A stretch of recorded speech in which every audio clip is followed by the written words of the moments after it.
Si tu es là ce matin, oui, c'est vrai. Tu vas penser peut-être que c'est par tes propres efforts. Mais laisse-moi te dire, c'est ce Dieu-là qui a fait en sorte que toi, tu te retrouves ici ce matin. Parce qu'il dit dans sa parole, rien ne peut venir à moi si le Père ne l'attire. Amen. Donc le fait pour toi de te retrouver ici, le Père t'a attiré dans sa présence. Gloire à Jésus-Christ. Sans plus tarder, nous allons ouvrir nos Bibles. Dans les livres, nous allons lire 3 versets. Les premiers versets, nous allons les lire dans le livre d'Ésaïe. Ésaïe chapitre 35, versets 4 à 6.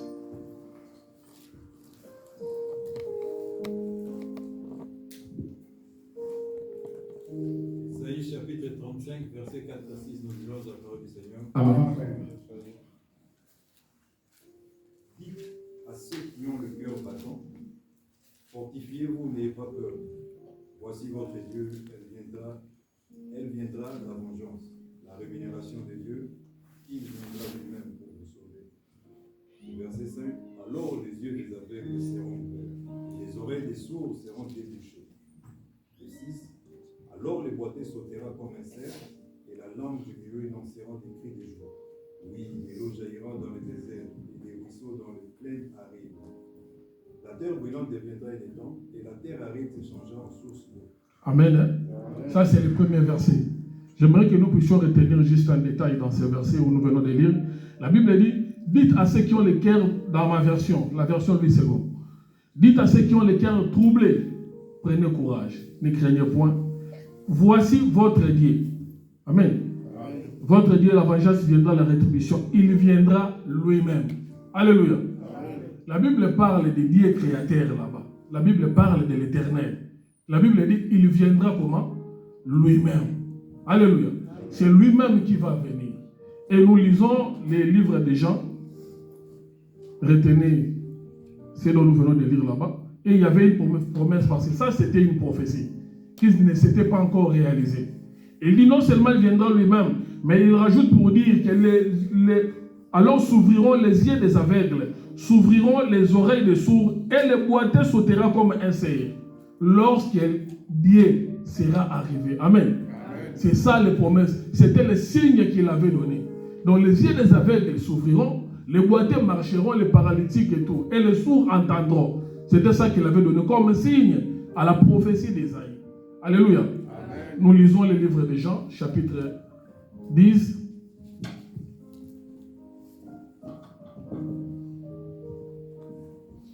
Jean chapitre 10, versets 7 à 9. Jean chapitre 10, verset 7. Alors il reprit, vraiment je vous l'assure, je suis la porte par où passent les brebis. Tous ceux qui sont venus avant moi étaient des voleurs et des brigands. Mais les brebis ne les ont pas écoutés. C'est moi qui suis la porte. Celui qui entre par moi sera sauvé. Il pourra aller et venir librement. Il trouvera de quoi se nourrir. Le voleur vient seulement pour voler, pour tuer, pour détruire. Moi, je suis venu afin que les hommes aient la vie, une vie en abondance. Alléluia. Là, c'est le Seigneur Jésus qui est en train de parler. Il dit, je suis la porte des brebis. Alléluia. Il dit, tous ceux qui sont venus avant moi, tous ceux qui m'ont précédé, il les a traités de quoi? De voleurs, de brigands. Tous ceux qui m'ont précédé. Mais ici, il dit maintenant, c'est moi qui suis la porte des brebis. Donc les brebis qui entreront par moi, ils trouveront des pâtirages en abondance. Alléluia. Les brebis qui passeront, qui entreront par le Seigneur Jésus-Christ, trouveront des pâtirages en abondance. Alléluia. Et enfin, le dernier verset, pour que nous puissions nous asseoir. Je sais que nous sommes un tout petit peu fatigués. En restant debout, nous allons lire le dernier verset, toujours dans le livre des Jean, chapitre 5, verset 1 à 10. Jean 5, verset 1. Quelque temps plus tard, Jésus remonta à Jérusalem à l'occasion d'une fête juive. Or, dans cette ville, près de la porte des brebis, se trouvait une piscine entourée de 5 galeries couvertes, appelées en hébreu Bethsaïda. Ces galeries étaient remplies de malades qui y restaient couchés, des aveugles, des paralysés et des impotents. Il y avait là un homme malade depuis 38 ans. Jésus les vit couchés, quand il sait qu'il était là, depuis si longtemps, il lui demanda, veux-tu être guéri?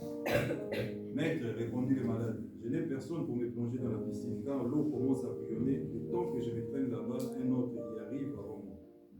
Eh bien, lui dit Jésus, lève-toi, prends ta natte et marche. À l'instant même, l'homme fut guéri, il prit sa natte et s'est mis à marcher, mais cela s'est passé un jour de sabbat. Alléluia.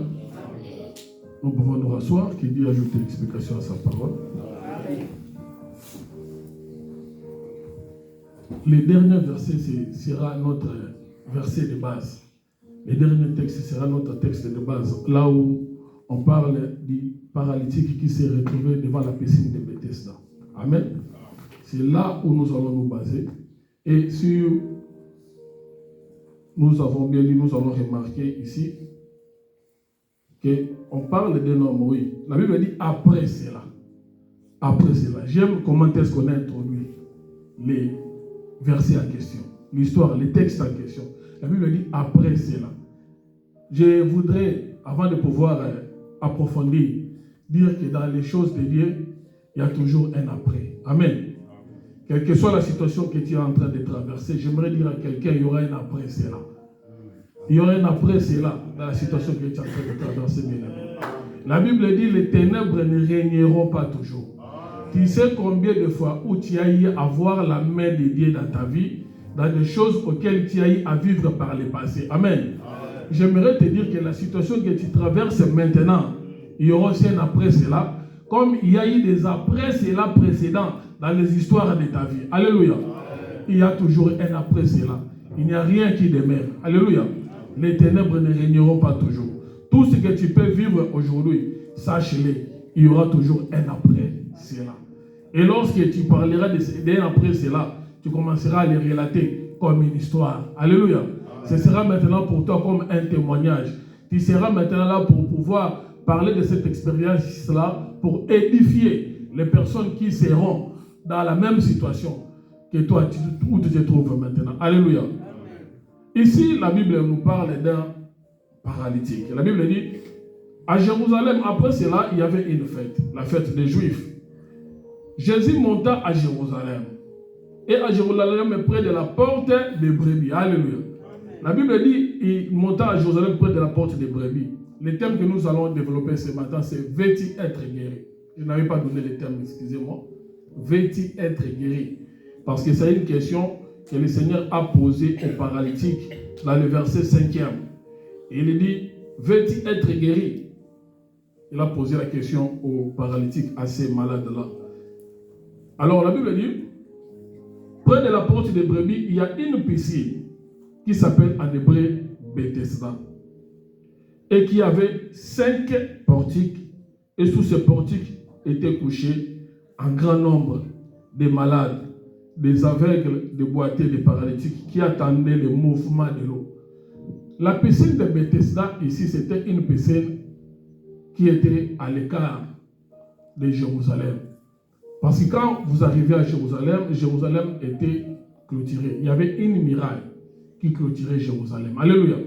Et à l'écart, avant de pouvoir accéder, avant de pouvoir entrer à Jérusalem, il y avait une piscine. C'est ça qu'on appelle la piscine de Bethesda. Bethesda veut dire maison de miséricorde. Amen. Amen. Et maintenant, dans cette piscine-là, la Bible dit qu'il y avait un ange. Un ange qui descendait de temps en temps. Cet ange-là, lorsqu'il descendait, il remuait l'eau. Amen. Amen. Il bougeait l'eau, il remuait l'eau. Et qu'est-ce qui s'est passé? Après avoir remué de l'eau, les malades qui descendaient, qui plongeaient en premier, lorsque l'eau était remuée, ces malades-là étaient guéris. Et la Bible rajoute pour dire, quelle que soit sa maladie. Amen. Amen. Donc du coup, nous comprenons la raison pour laquelle il y avait une affluence de malades devant cette piscine. Amen, amen. Donc il y avait plusieurs types de malades. Donc tout était là. Attendez, un ange qui descendait, non pas en permanence, mais il descendait de temps en temps. Donc il pouvait venir maintenant là, c'était sporadique. Vous pouvez venir, l'ange ne descend pas. C'était comme une loterie. Amen. Vous pouvez venir après quelques jours, vous attendez la descente de l'ange. Et l'ange, lorsqu'il descend, Après avoir bougé de l'eau, évidemment, lorsque l'ange descend, on ne voyait pas l'ange. Amen. Parce que l'ange était un esprit. Amen, amen. L'ange était un esprit. Mais au moins, on voyait quand même le mouvement de l'eau. Lorsque l'eau bougeait, les malades qui étaient là, qui descendaient en premier dans cette eau-là, c'est ces malades-là qui étaient guéris. Donc, si toi, tu viens en deuxième position, et qu'il y a une autre personne qui t'avait précédé, qui a touché de l'eau avant toi, bien aimé, toi qui viens en deuxième position là, tu ne peux pas être guéri. Alléluia. Tu ne peux pas être guéri. Et c'était ce qui se faisait en ces temps-là. Mais maintenant, la Bible me dit quoi? La Bible me dit, en cet endroit, il se trouvait des aveugles, des boiteux, des paralytiques. Je ne sais pas si on aura le temps, on pourra peut-être expliquer les boiteux. Amen. Un boiteux, c'est quelqu'un qui marche, mais pas convenablement. Il y avait des paralytiques. Les paralytiques, c'était carrément des extropiés, des gens handicapés, amen, des handicapés qui ne pouvaient pas vraiment marcher, absolument pas. Et il y avait aussi des aveugles. Il y a une explication par rapport à ça. Et la Bible dit la piscine était là, mais pour pouvoir y arriver, tout autour des portiques, il y en avait 5 portiques. Alléluia. Amen. Il y avait 5 portiques. Mais la personne, la Bible dit, il y avait maintenant un homme qui était là. Il était là, il était malade pendant 38 ans. Ah! Pendant 38 ans, cet homme était là. Lui, il attendait aussi. Il était parmi les malades qui attendaient la descente de l'ange pour bouger de l'eau et qu'il puisse aussi plonger dans la piscine pour avoir sa guérison. Mais cet homme-là, malgré sa présence, il n'arrivait toujours pas à plonger dans la piscine. Donc nous comprenons que ce n'était pas facile. Amen, amen.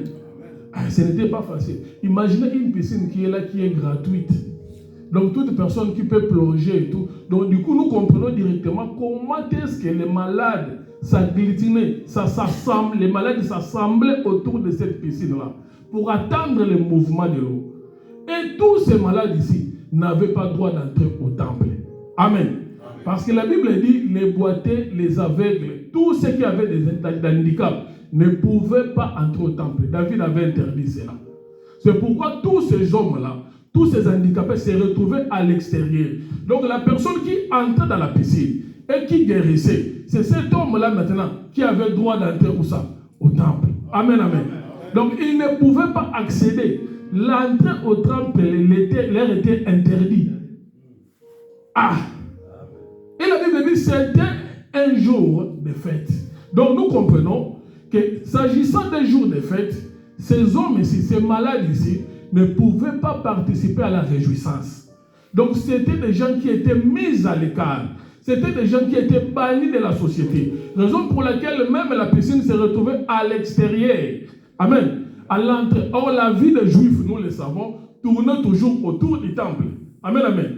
Et la Bible dit, le Seigneur arrivait pendant la fête. Donc au moment où les gens se réjouissaient, il y avait d'autres là qui étaient malheureux. Il y avait d'autres personnes qui étaient misérables, qui attendaient seulement le mouvement de l'ange, qui puisse bouger la piscine et qui puisse plonger, qui puisse être également les premiers à pouvoir se retrouver dedans et avoir sa guérison. Mais cet homme ici, la Bible dit, il était là. C'est ce que j'ai aimé aussi là-bas. On a dit, là se trouvait un homme. Donc, malgré qu'il ne parvenait pas, alléluia, amen. Malgré qu'il ne parvenait pas à plonger le premier, mais la Bible dit, il était quand même là. Alléluia. Il était quand même là. Donc, donc, du coup, cet homme était devenu comme un spectateur. Parce que, imaginez pendant 38 ans, toi, tu n'arrives pas à entrer dans la piscine. Donc, du coup, tu ne faisais que voir les autres guérir. Mais toi, tu ne pouvais pas être guéri. Amen. Parce qu'à chaque fois que l'eau bougeait, si tu essaies de fournir un effort, d'y arriver, une autre personne arrivait avant toi. Et pendant 38 années, cet homme était à l'écart. Il ne pouvait aussi aller nulle part. Il ne pouvait pas avancer. Il ne pouvait pas travailler, bien aimé. Parce qu'un handicapé à l'époque, un paralytique, c'était un mendiant. Amen.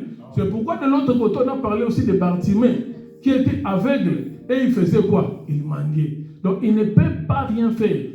Il ne peut rien faire. Pourquoi? Parce que sa position, sa situation les conditionnait dans cette position dans laquelle il se trouvait. Alléluia. Il ne pouvait rien faire, le Messie qui était là. Pendant 38 années, il est resté là comme spectateur. Il était toujours là. Et je me suis posé même la question, comment est-ce qu'il faisait? Certainement, il passait la nuit devant la piscine. Parce que quelqu'un qui a déjà du mal à pouvoir atteindre la piscine, amen, à pouvoir atteindre la piscine, comment ferait-il pour pouvoir rentrer chez lui? Donc certainement, il était là parce que la Bible dit qu'il avait aussi un lit. Il avait un lit en bois. Parce que lorsque le Seigneur va le guérir, il va lui dire, lève-toi, prends ton lit. Ah, donc c'est qu'il avait un lit tout près de la piscine. Mais du coup, même ce lit-là ne l'aidait pas. Même ce lit ne l'aidait pas. Donc ce lit était comme si, comment dirais-je, un spectateur, un supporter qui se retrouve dans le stade. Amen. Il est assis dans les gradins, il observe le match. Parce que c'est le rôle qui lui servait ce lit-là. Parce que lui-même, il ne pouvait pas entrer dans l'eau. Donc il était là sur son lit, en train de vivre la guérison des autres. Amen, amen. Amen. Il vivait la guérison des autres.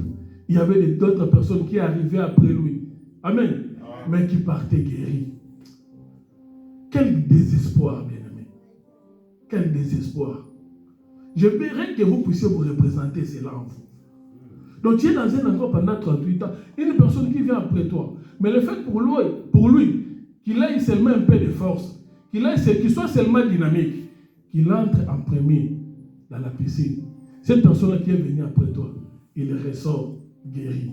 Et non seulement il ressort guéri, il va directement dans les temples pour se réjouir. Amen. Mais toi, tu es privé du temple parce qu'on avait dit dans les temples, n'entreront pas les boités, n'entreront pas les estropiés, n'entreront pas les aveugles. N'entreront pas les aveugles pendant 38 années.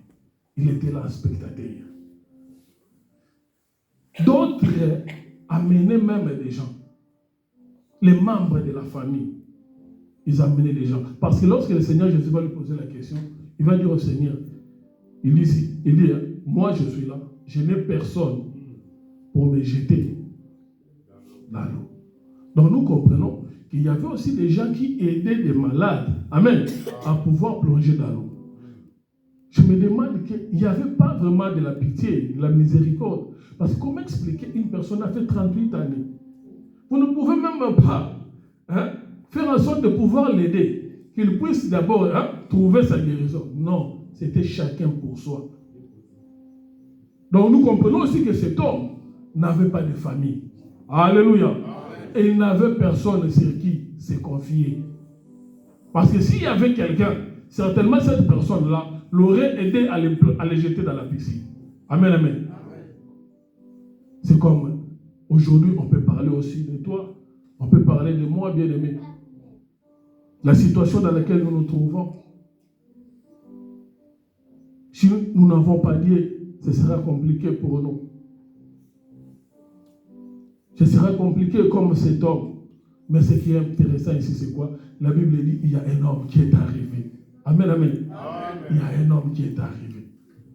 La Bible dit cet homme-là est arrivé directement. En ce temps-là, Jésus-Christ descendait à Jérusalem. Mais je ne pense pas que Jésus-Christ descendait, c'est tout simplement à Jérusalem, parce que c'était un jour de sabbat. La Bible dit Jésus-Christ est venu directement auprès de cet homme-là. Amen, amen. Donc, pour dire que Dieu agit dans la sélection. Dieu agit dans la sélection, bien-aimé. Il est venu spécialement pour cet homme-là. Il est venu spécialement pour cet homme-là qui n'avait personne. Le Seigneur s'est présenté à lui. Après 38 années, il est venu pour le guérir, bien-aimé. J'aimerais dire à quelqu'un ici ce matin, malgré la situation que tu es en train de traverser, le Seigneur Jésus-Christ est là. Il sera là, il est là spécialement pour toi. D'autres ont des relations, bien-aimées. D'autres ont des gens auprès de qui ils peuvent se confier pour pouvoir atteindre leur objectif. Mais nous n'avons que Jésus. Alléluia. Il dit à Jésus, je n'ai personne. Or, la Bible dit, soit maudit l'homme qui se confie à l'homme. Cet homme espérait de pouvoir avoir une personne. Donc, il espérait aussi auprès des hommes. Mais les hommes l'ont décidé. Combien d'entre nous ici avions espéré sur des hommes et nous avons été déçus? Combien de fois? Amen, amen. David a dit, je lève les yeux vers les montagnes. D'où me viendra les secours. Mais après, il conclut pour dire, les secours ne me viennent que de l'Éternel qui a créé le ciel et la terre. Combien de fois, toi, tu as été déçu tel que tu es là? Combien de fois tu as compté sur des hommes? Combien de fois tu as compté sur des femmes? Et tu n'as pas eu gain de cause de toutes tes attentes, bien-aimés. Combien de fois? Le Seigneur Jésus-Christ est venu. Et ce qui est intéressant ici, je vois maintenant la présence des deux piscines. Amen, amen. La présence des deux piscines. Parce que l'eau, c'est le symbolique de la parole. Amen. L'eau, c'est le symbolique de la parole. Le Seigneur Jésus, lorsqu'il va se retrouver avec la femme samaritaine, il dit à la femme samaritaine, moi j'ai l'eau aussi. L'eau que je te donnerai. Donc nous comprenons que lorsque le Seigneur arrive dans cette piscine-là, lui aussi, il était une piscine, mais à la forme humaine. Donc nous retrouvons la présence des deux piscines. Il y a une piscine auprès de laquelle il fallait aller vers ça, et il y a une autre piscine qui marche et qui vient vers toi. Il y a une autre piscine qui vient vers cet homme. Cet homme qui était misérable, qui n'avait personne. La piscine s'est présentée devant lui. Bien aimé, le Seigneur Jésus-Christ, lorsqu'il a choisi les disciples, il leur a dit, ce n'est pas vous qui m'avez choisi, mais c'est moi qui vous ai choisi. Alléluia. C'est moi qui vous ai choisi. Donc cet homme, le paralytique, il n'avait plus besoin qu'on puisse le porter et le jeter dans l'eau. Le mouvement de l'ange ne l'intéressait plus parce qu'une piscine vivante est venue vers lui. Bien aimé, une piscine vivante vient vers toi. Une piscine vivante vient pour te sortir dans la situation dans laquelle tu te trouves. C'est pourquoi cette piscine-là te demande, te pose la question, veux-tu être guéri? On appelle ça quoi? Les Uber. Amen. Les Uber, livraison à domicile. Livraison à domicile. Cet homme était là, il n'a rien demandé. Directement lui-même, il est venu. Le Seigneur Jésus a dit, rien ne peut venir à moi si mon Père ne l'attire. Bien-aimé, Dieu était Dieu de la sélection. Ce jour-là, la piscine, il y avait beaucoup de paralytiques. Ce jour-là, la piscine, il y avait beaucoup d'aveugles. Ce jour-là, la piscine, il y avait beaucoup de malades. Mais Jésus est venu uniquement pour cet homme paralytique. Alléluia. C'est pourquoi il dira, en Israël là-bas, il y avait aussi plusieurs veuves. Il y avait plusieurs veuves. Mais Dieu a choisi seulement la veuve de Sarepta. Bien-aimé, il y a beaucoup de personnes qui traversent cette situation. Il y a beaucoup de personnes qui se retrouvent dans la situation à laquelle tu te trouves. Mais laisse-moi te dire, toi tu es le choix de Dieu. Tu es le choix de Dieu. Lorsqu'on est le choix de Dieu, on n'a pas besoin de relations. Parce que cet homme, on voyait comment est-ce que des gens qui étaient connus, qui avaient des relations, jetaient leurs frères, je ne sais pas moi, leurs membres de famille dans la piscine. Ils voyaient cela. Mais lorsque nous avons Dieu, c'est Dieu qui vient vers nous. Il vient vers toi, bien-aimé, parce que toi, tu es à part. Lorsque le Seigneur Jésus est venu à la piscine, il y avait plusieurs malades. La Bible dit qu'il y avait 5 portiques, et dans 5 portiques, il y avait les malades. Mais le Seigneur a choisi seulement une seule personne. Et cette personne-là, c'est toi aujourd'hui. C'est pourquoi le thème de ce matin, nous l'avons intitulé « Veux-tu être guéri ?» Parce que lorsqu'il s'est présenté devant cet homme-là, il ne suffisait pas seulement qu'il puisse venir et lui déclencher le miracle. Non, il avait aussi besoin de la vie de cet homme. Parce qu'il y a certaines personnes qui n'ont pas besoin de la guérison. Amen, amen. Alléluia. Tu peux être malade, mais il faut aussi vouloir la guérison. Est-ce que le Seigneur Jésus-Christ n'avait pas la possibilité de venir et déclarer directement qu'il peut se marcher? Mais il n'a pas voulu violer la volonté souveraine de cet homme. Il est venu, il a commencé par lui poser la question. Il a d'abord diagnostiqué. Cet homme a expliqué sa situation. Je n'ai personne. Et lorsque j'essaie d'y aller, une autre personne part avant moi. Même des personnes pour pouvoir me relever et me jeter. Mais le Seigneur Jésus-Christ a eu la totalité de l'histoire. Mais tu pouvais carrément directement les guérir. Amen. Mais pour pouvoir avoir accès à la guérison, ça ne dépendait pas de Jésus. Ça dépendait du concerné. Veux-tu être guéri? J'ai entendu ta situation. Amen. J'ai entendu ce que tu es en train de traverser. Mais pour que je puisse faire une chose, pour que je puisse faire quelque chose, je te pose la question, celle de savoir si tu as réellement vraiment besoin de la guérison. Il y a certaines personnes qui n'ont pas besoin de la guérison. Amen, amen. Il y a certaines malades, il y a certains malades, ils préfèrent garder leur situation parce que ça leur apporte des choses. Une personne qui est malade, qui est dorlotée, une personne qui est malade, qui est au petit soin, cette personne-là, sûrement ne voudra pas de la guérison. Amen, amen. Alors du coup, le Seigneur doit toujours poser cette question pour savoir si réellement tu as besoin de la guérison. Alléluia. Amen. Il va poser cette question pour savoir si tu as besoin de la guérison. As-tu besoin de la guérison? La paralysie peut être, cette maladie peut être considérée comme sous plusieurs formes. Amen. Ça peut aussi être le mariage, ça peut aussi être les péchés. Amen. Ça peut aussi être le travail, ça peut aussi être les documents, ça peut être n'importe quelle chose qui peuvent prendre la forme de la maladie. Maintenant, le Seigneur veut t'apporter la solution à la situation dans laquelle tu te retrouves. Veux-tu être guéri? Veux-tu être guéri, bien-aimé? C'est pourquoi le Seigneur, lorsqu'il va arriver, on avait lu là-bas dans le livre d'Ésaïe, le Seigneur avait dit, je vais descendre quoi? Moi-même. Parce que toutes les personnes qui avaient précédé le Seigneur n'avaient pas apporté la solution à ces paralytiques. Alléluia. N'avaient pas apporté la solution à ces paralytiques. Toutes les personnes qui avaient précédé, qui étaient là, n'ont pas apporté la solution. Cet homme est resté malade pendant 38 ans. Nous allons expliquer ça. Moi, j'aime bien les tableaux. Amen, amen. J'aime les tableaux. Je tire les tableaux. Excusez-moi. Il y a Amen, amen. La Bible dit qu'il était malade pendant combien d'années? Pendant 38 ans. Et devant la piscine de Bethesda, il y avait combien de portiques? Il y avait 5 portiques. Si nous demandons à Moïse le chiffre 5, Moïse nous dira, le chiffre 5 c'est le chiffre du ministère. Amen, amen. C'est le chiffre du ministère. Cet homme ici, pendant 38 années, il n'a pas réussi de guérison. Donc nous comprenons que lorsque Dieu a fait l'alliance avec Abraham, amen. Lorsque Dieu est arrivé, il a fait l'alliance, il a donné la circoncision avec Abraham. La Bible dit, Sarah, sa femme, avec quel âge? Elle avait 89 ans. Quand Dieu fit l'alliance avec Abraham. Amen. Sarah avait 89 ans.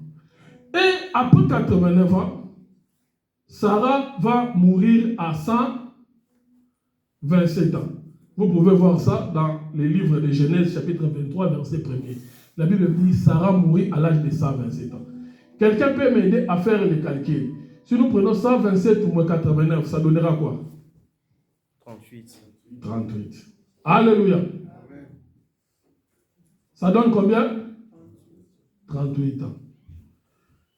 Et c'est à 127 ans, lorsque Sarah va mourir, c'est alors qu'Abraham, amen.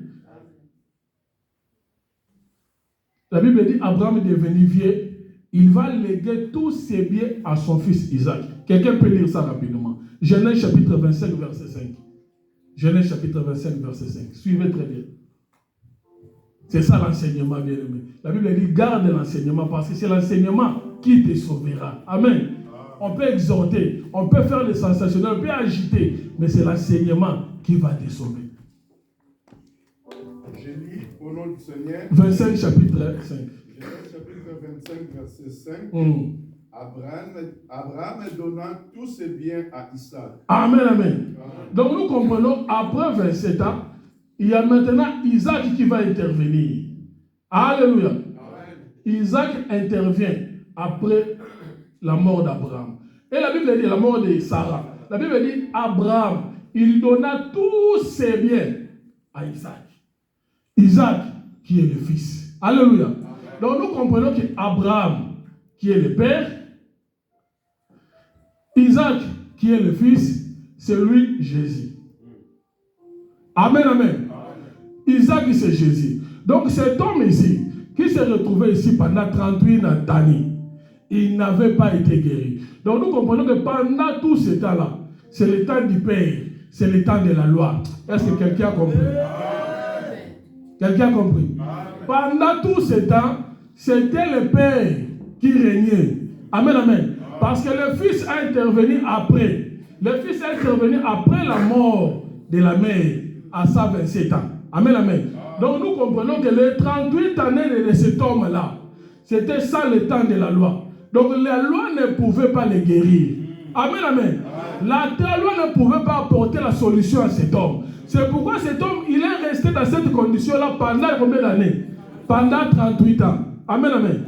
Pendant 38 ans. C'est pourquoi le Père dira, le Seigneur Jésus-Christ dira, tout ce que moi je fais, je l'ai vu faire par qui? Mon Père. Tout ce que le Père a, il a donné à qui? Au Fils. Donc quand Jésus maintenant va arriver, donc c'est là maintenant que cet homme, amen, amen, va avoir sa guérison. Est-ce que quelqu'un a compris? Alléluia. Ici, cet homme ne pouvait pas guérir. C'est pourquoi nous avons lu dans les livres d'Ésaïe, le Seigneur a dit quoi? Je descendrai. Gloire à Jésus. Je descendrai moi-même. Pourquoi? Parce que pendant tout ce temps, pendant tout le temps de la loi, l'homme de 38 ans n'avait pas été guéri, n'avait pas eu de solution. Cet homme de 38 ans, on peut aussi l'appeler Adam. Amen, amen. On peut aussi l'appeler Adam. Parce que cet homme, il représente l'humanité qui est tombée par Adam. La Bible dit par un seul homme, le péché est entré dans le monde. Amen, amen. Et lorsque le Seigneur a donné la loi, tous ces gens-là qui sont arrivés, ils n'ont pas apporté la solution à ces paralytiques. La Bible dit dans les livres des gens où nous venons lire, le Seigneur a dit, tous ceux qui m'ont précédé, ce sont des voleurs, des brigands. Pourquoi? Parce qu'ils n'ont pas apporté la solution. Comme ils n'ont pas apporté la solution, la Bible dit, Dieu a dit, je descendrai moi-même. Je descendrai moi-même. Donc quand, après 38, Isaac, Abraham, il prend tous ses biens, il lègue ça. Donc tout le pouvoir, le Seigneur Jésus-Christ a dit, le Père m'a tout confié. Amen. Donc c'est ça Abraham qui lègue son autorité à qui? À Isaac. Raison pour laquelle après 38 années, cet homme ne pouvait qu'entrer dans son repos. Alléluia. Après 38 ans, Jésus-Christ ne pouvait qu'intervenir. Jésus doit intervenir, bien aimé. C'est pourquoi même le Seigneur Jésus-Christ va leur confier une parabole. Il va dire, il y avait un homme. Amen, amen. Il y avait un homme qui quittait Jérusalem, qui descendait à Jéricho. Cet homme qui descendait à Jéricho, pendant qu'il arrivait, il a rencontré des brigands. Alléluia. Il a rencontré les brigands. Ces brigands l'ont roué de coups. Amen, hein? Ces brigands l'ont roué de coups et l'ont dépouillé de tout ce qu'il avait. Ils l'ont laissé là, à demi-mort. Mais pendant que cet homme était resté à demi-mort, la Bible dit qu'il y a un sacrificateur qui est arrivé. Alléluia. Amen. Il a regardé cet homme, il est passé à côté. Amen, amen. C'était ce temps-là. Le Lévite aussi est arrivé. Il est arrivé auprès de cet homme. La Bible dit qu'il l'a regardé. Et il est passé aussi comment? À côté. Mais par contre, il y avait un homme, le bon Samaritain, qui était sur son cheval. La Bible dit, quand il est arrivé auprès de cet homme, il quitta sa monture. Amen. Donc nous comprenons que le bon Samaritain, c'est Jésus lui-même. Donc quand il était sur sa monture, il était dans le ciel. Donc la monture, c'est le ciel. Donc il était obligé de quitter. Pourquoi? Parce que le sacrificateur qui est passé, il n'a pas apporté à la solution à l'homme qui a été abattu. Amen, amen. Le Lévite qui est arrivé n'a pas non plus apporté la solution à cet homme qui a été frappé. Or, cet homme qui a été frappé là, c'est lui Adam. Alléluia. La Bible dit qu'il quittait Jérusalem, il avait tous ses biens. Mais lorsqu'il est arrivé à un endroit, les brigands sont arrivés. C'est pourquoi cet homme ici, qui a été roué de coups, qui a été laissé pour mort, c'est Adam. Oh, Adam, c'est toi et moi. Amen, amen. Amen. Nous n'avons plus d'autorité. Quand il a quitté Jérusalem, il avait beaucoup de biens. Il avait des richesses. Lorsqu'il a créé le monde, il a donné à Adam le pouvoir, la domination, l'autorité. Amen, amen. Donc il avait tout cela, mais il les avait perdus. Amen, amen. Il les avait perdus en cours de route par les brigands qui est le diable. il a dépouillé cet homme-là de tous ses biens. Donc, bien aimé, toi qui n'as pas Jésus dans ta vie, tu es exposé, tu n'as rien. Amen, amen. Tout ce que tu peux détenir sans Jésus aujourd'hui, c'est juste un semblant. Amen, amen. C'est un semblant. Tu n'as rien. Parce que cet homme-là, il avait des biens. La Bible dit, on l'a dépouillé. Donc nous comprenons, si cet homme, on a dépouillé de tous ses biens, c'est qu'il avait des biens. Amen, amen. Le diable l'a dépouillé, il n'avait plus rien. Il a laissé pour mort. Donc tous ces hommes qui sont venus, ils ne pouvaient pas apporter la solution. C'est pourquoi la Bible dit dans le livre d'Ésaïe, Dieu a dit, je descendrai moi-même. Dieu a dit, je descendrai moi-même. Bien aimé, pour ton cas, pour ta situation, Dieu est descendu lui-même. Je ne sais pas si tu es en train de comprendre ça. Dieu est descendu lui-même. Regarde la situation de cet homme. Regarde la situation de cet homme, de ces paralytiques. Dieu est descendu lui-même. C'est pourquoi les malades se retrouvaient dans les 5 portiques. Les 5 portiques, c'était aussi le temps de la loi. Parce que le chiffre 5, c'est le chiffre du ministère. Amen, amen. Le chiffre 5, c'est le chiffre du ministère. Les prophètes, l'évangéliste, les docteurs, les pasteurs et qui encore l'apôtre. C'est pourquoi même quand Moïse va arriver aussi avec les 5 livres. Il va arriver avec la loi. Les 5 livres du ministère. Amen, amen. Pour pouvoir garder le peuple. C'est pourquoi les malades se retrouvaient gardés sous la loi de Moïse. Mais ils ne pouvaient pas être guéris. C'est le cas de cet homme, bien-aimé. Tu ne peux pas aller loin. Tu ne peux pas aller de l'avant si l'Éternel n'intervient pas à ton cas. Et ce qui est intéressant, nous sommes arrivés presque à la fin. La Bible dit, nous lisons Deutéronome.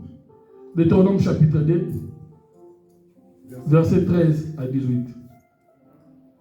Maintenant, levez-vous et passez le torrent des Zéred. Nous passons le torrent des Zéred. Le temps que durèrent nos marches de Kadès et Barnéa au passage du torrent d'Israël des filles de 38 ans. Alléluia. Alléluia. Amen. Nous acclamons très fort pour la gloire de Jésus. Acclamons-le aussi. Écoutez ce que la Bible dit. Papa, s'il vous plaît, vous pouvez revenir. Je recommence. C'est le livre de Deutéronome, chapitre 13, verset 18. Maintenant, levez-vous et passez le torrent des Zéred. Ici, Israël est sorti de l'Égypte. Amen. Israël est sorti de l'Égypte. Il est en train de se diriger où ça? À Canaan, la terre promise. Israël est sorti, il a commencé à voyager. Il a commencé à faire le voyage. Papa, on y va, s'il vous plaît.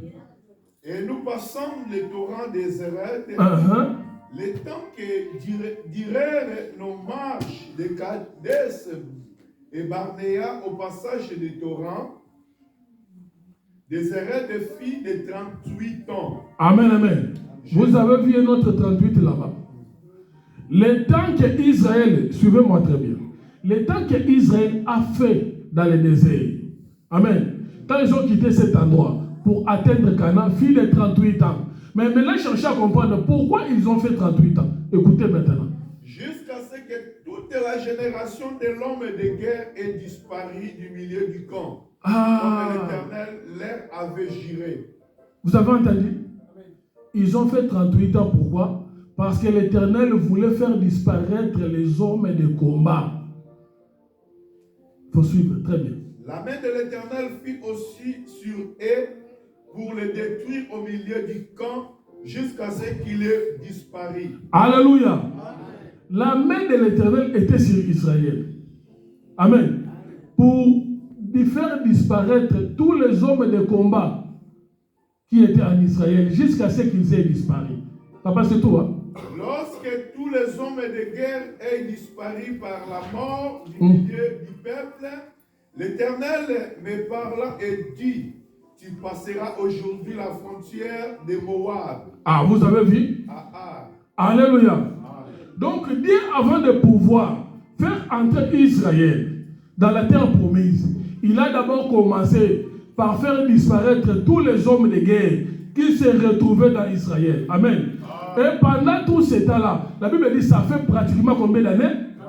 38 ans. Donc Dieu a éternel a entrepris la démarche. Il a dit que Israël ne peut pas entrer à Canaan avec les hommes de guerre. Ah! C'est là où maintenant se trouvent les choses. Amen. Mais les hommes de guerre n'étaient-ils pas israélites? Oui. Ah.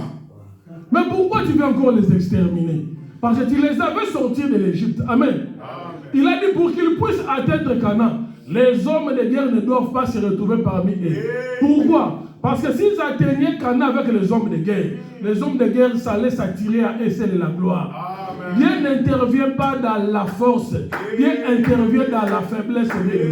C'est pourquoi il fallait attendre 38 ans jusqu'à ce que cet homme puisse devenir faible pour qu'il puisse voir l'intervention divine. Bien-aimé, tu ne peux pas voir la main de Dieu si tu es un homme de guerre. Je ne sais pas si quelqu'un a compris. Tu ne peux pas voir la main de Dieu si tu es un homme de combat. Bien-aimé, si tu es un homme de combat, Dieu te fera errer dans le désert pendant 38 ans jusqu'à ce que les hommes de combat vont disparaître. Qui est l'homme de combat, bien-aimé? C'est le péché. Qui est l'homme de combat? C'est la résistance. Il y a d'autres personnes qui se fient à leur beauté. Amen, amen. Moi, je suis belle. Donc, pour moi, le mariage, c'est rien. Il y a d'autres personnes qui se confient à leurs relations. Moi, j'ai des relations. Donc, cette situation-là ne représente rien pour moi. Amen, amen. Il y a d'autres personnes qui se confient dans la situation dans laquelle ils se retrouvent. Ce sont ceux-là les hommes de combat. Bien aimé, si tu as les hommes de combat, tu ne seras pas guéri. Alléluia. Ils ont fait 38 ans. Le Seigneur les a fait errer pendant 38 ans. Jusqu'à ce qu'ils deviennent faibles. C'est pourquoi cet homme ici, il s'est lassé. Bien aimé, dans les choses de Dieu, si tu ne dis pas, je n'arrive plus, tu ne verras pas Dieu. Amen. Alléluia. Amen. Pour que Dieu puisse intervenir dans ton cas, il va attendre jusqu'à ce que tu vas te dire vraiment, je n'en peux plus. Amen. Si tu ne dis pas ça, tu seras toujours dans cette condition-là. Pourquoi? Parce que la Bible dit, le Seigneur Jésus-Christ a intervenu. Pour cet homme, c'était un jour de sabbat. Or, le sabbat veut dire le repos. Donc, cet homme était fatigué. Donc, si tu ne te fatigues pas, bien-aimé, tu ne verras pas la main de Dieu. La Bible dit... C'est les hommes de guerre qui ne se fatiguent pas. Amen, amen. Si tu es un homme de guerre, bien-aimé, tu ne verras pas la main de Dieu. On a de l'église aujourd'hui, parmi nous des hommes de guerre. Il vient à l'église, mais c'est un homme de guerre. Il ne voit pas la main de Dieu, parce que c'est un homme de guerre, bien-aimé. Il y a d'autres personnes qui viennent. La Bible dit, venez à moi, vous tous qui êtes chargés. Il y a d'autres qui sont chargés, mais qui ne sont pas fatigués. Tu es chargé, mais tu n'es pas fatigué. Si tu es chargé, tu n'es pas fatigué, Dieu va attendre. Parce que Dieu attend les gens qui sont chargés et fatigués. Donc si la situation dans laquelle tu es en train de vivre, tu n'es pas fatigué de cette situation-là, mais tu continues toujours de te charger de cette situation-là, tu ne verras pas la main de Dieu. Tu seras dans l'église, mais tu vas attendre, comme cet homme de 38 ans. Il avait la maladie, mais il ne pouvait rien faire. Pourquoi? Parce qu'il avait de la force. Mais quand il était fatigué, il a dit à Jésus, je n'ai personne. Dans ma situation, je n'ai personne. Pour que Dieu intervienne, pour que Dieu puisse intervenir, tu dois arriver à la fin. Amen, amen. Il extermine les hommes de combat, la vie de péché. D'autres personnes, il est là, mais il se prostitue. Il vient dans l'église, mais tout en étant prostitué. C'est cet homme de 38 ans. Il a encore les hommes de guerre. Il n'est pas encore fatigué. C'est pourquoi le Seigneur Jésus, pour pouvoir guérir cet homme, il lui a posé la question. Veux-tu être guéri? C'est ça le terme de ce matin. Veux-tu être guéri? Es-tu fatigué? Si tu n'es pas encore fatigué, on te laisse encore avec ta charge. Il y a un pasteur qui a donné un témoignage, il a dit, ils étaient dans la voiture, ils ont vu un homme en cours de route avec un fagot de bois sur la tête. Et ils avaient une voiture et la carrosserie était vide. Il s'est arrêté. Mais monsieur, avec le fagot de bois sur la tête, je vois vraiment que tu es chargé. Alléluia. Comme moi je suis en train de voyager, le véhicule est vide. entre dans la carrosserie. Hein? Pour que tu puisses t'alléger. L'homme entre dans la carrosserie, mais garde son fagot de bois sur la tête. Amen, amen. Il entre dans la carrosserie, mais avec ton fagot de bois sur la tête. Le véhicule a commencé à partir. Le véhicule, quand il partit, les chauffeurs, ils regardent dans le rétroviseur, ils voient l'homme qu'ils voulaient aider. Il s'est retrouvé dans la carrosserie, mais avec toujours le fagot de bois sur la tête. Non, il s'est arrêté. Il est descendu, il s'est descendu. Oh! Mais le monsieur qui est là, il a demandé de descendre là, il dit, oh, mais je ne suis pas encore arrivé à destination. Hein? Il implore le chauffeur avec son fagot de bois. Mais je ne suis pas encore arrivé à destination. Papa, tu joues avec moi ou quoi? On t'a fait monter ici. Parce qu'on avait vu que tu peux changer. Mais on a compris que tu n'es pas encore fatigué. Descends. Avec son fagot. Mais lui aussi ne comprenait pas. Mais non, papa, tu n'es pas fatigué, descends. On l'a fait descendre. Le message de Marie, le véhicule, il est parti. Pourquoi? Parce qu'il avait la charge, mais il n'était pas fatigué. Il n'était pas fatigué. N'es-tu pas fatigué de cette vie-là? On a ces gens-là ici dans l'église. Dieu veut faire quelque chose. Dieu veut te guérir. Mais il veut savoir si tu es fatigué ou pas. Tu as encore de la force. Si tu as encore de la force, il va attendre. La Bible dit, il avait attendu en Israël jusqu'à l'épiration des hommes de guerre. Il ne suffit pas de se présenter dans la maison de Dieu. Dieu va faire, Dieu va agir. C'est pourquoi aujourd'hui, dans l'église, on a des gens qui gardent, qui sont toujours dans leurs mêmes conditions dans laquelle ils s'étaient retrouvés avant, comme ils s'étaient répartis. Ils n'ont pas, parce que quoi? En catimini, en cachette, ils ont une autre vie. Ce sont des hommes de guerre. Veux-tu être guéri? Le Seigneur pose la question à cet homme. Il faut être chargé et fatigué. Et lorsque cet homme va avoir la guérison, et nous allons citer là, le dernier verset, Jean chapitre 5, verset 14. Écoutez ce que la Bible dit dans le livre de Jean chapitre 5, verset 14.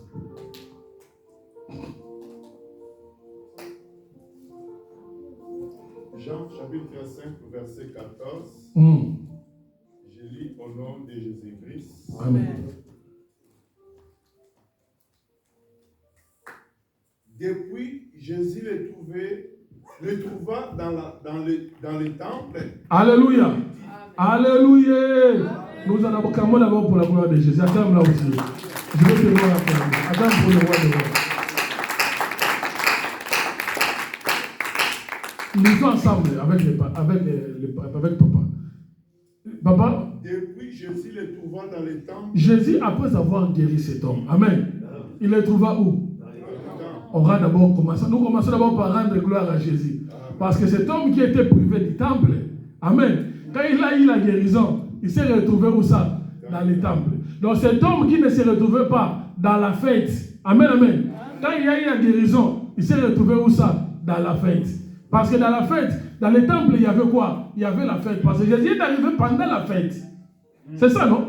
Donc cet homme était privé de la réjouissance. Bien aimé, tu vois les gens se marier, tu vois les gens avancer, tu vois les gens évoluer, tu vois les gens être élevés. Toi, tu étais privé de tout cela.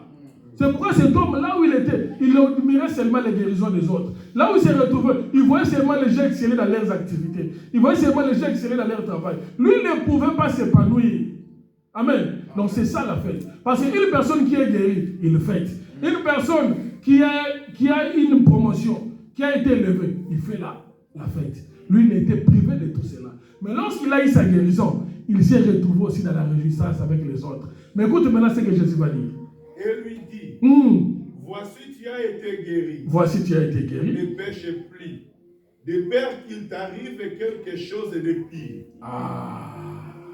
Alléluia. Amen. Voici tu as été guéri. Mais ne pêche plus. Est-ce que Dieu a guéri quelqu'un ce matin? Dieu t'a guéri. Mais regarde ce qu'il t'a dit par la suite. Voici tu as été guéri. Mais ne pêche plus. Il n'a pas s'arrêté là. Il ne s'est pas arrêté là. Il a dit de peur qu'il t'arrive quelque chose de quoi? De pire. Alléluia. Voici tu es guéri, ne pêche plus. Parce que le diable cherche toujours des opportunités. il cherche des occasions. Amen. Amen. Il cherche des occasions pour pouvoir nous déstabiliser. Tu peux aussi pécher en étant un enfant de Dieu. Mais Dieu te pardonne. Mais le péché que tu as commis t'amène à la mort. Amen, amen. Elle était prostituée, elle s'est repentie, tout ça. Mais elle est allée là-bas, pas frère, il s'est retrouvé, il est retombé peut-être dans la prostitution, je pense seulement ça. Papa, on l'engrosse là-bas, il rêvait, tout ça. Ah non, je ne peux pas me retrouver comme ça avec cette grossesse. On sait déjà que je suis devenu sœur en Christ. Elle a démarché pour pouvoir avorter. Et pour suite à l'avortement, elle meurt. Amen. Amen. Ne pêche plus. Le Père qui est ses péchés, en péchant, ne t'arrive quelque chose, ne pire.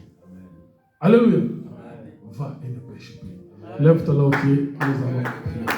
Acclame-toi fort pour la gloire de Dieu. Je remercie le Seigneur.